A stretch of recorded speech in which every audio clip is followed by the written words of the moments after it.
there, and today we are here to talk about macronutrients, calories in versus calories out in regard to youth athletics. So I'm just going to go over some quick little in-season nutrition guidelines for both male and females based off of their age. Now, ultimately, the total calories you consume should reflect the sport that you play, how much you weigh, what your height is, but these are just general guidelines.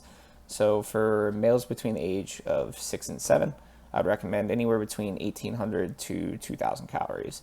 For women, anywhere between 1,600 to 1,800 calories.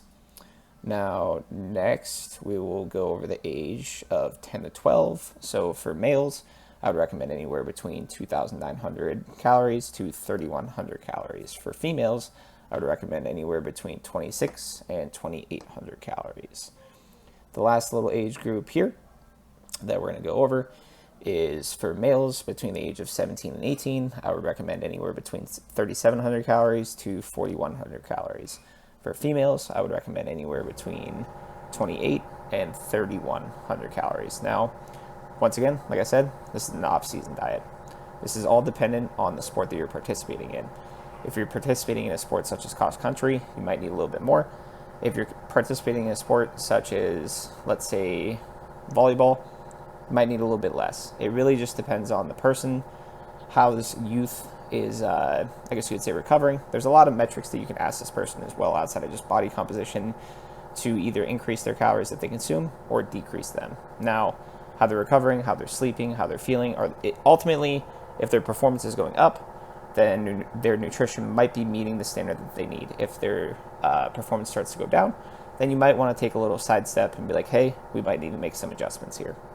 So just to go over the protein, fat, and carbohydrate recommendations for these adolescents or teens, typically you want to consume, for your total calories for the day, anywhere between 15 to 25% of the total calories consumed throughout the day, about 0.8 to anywhere up to 1.6 per kilogram per pound of body weight per day. So if you're eating about 0.8 grams per kilogram of body weight, you're probably looking at about, if you weigh 160 pounds, you're probably looking at about 80 to 100 grams of protein. Now for fat, you want to consume anywhere between 15 and 30% of your total calories for the day. And for carbohydrates, anywhere between 45 to 55% of your daily recommended calories for the day. Now, this obviously has to deal with each individual, how their sport is performed, and what energy systems they're using. Now, this is all very complex, but ultimately, most, if not all, adolescents need to eat more, plain and simple. If you overconsume one macronutrient, you're probably not going to see a negative return in regards to sports performance as long as it's timed correctly more than anything else. But I'll touch on that on another video. Thank you guys. Have a great day.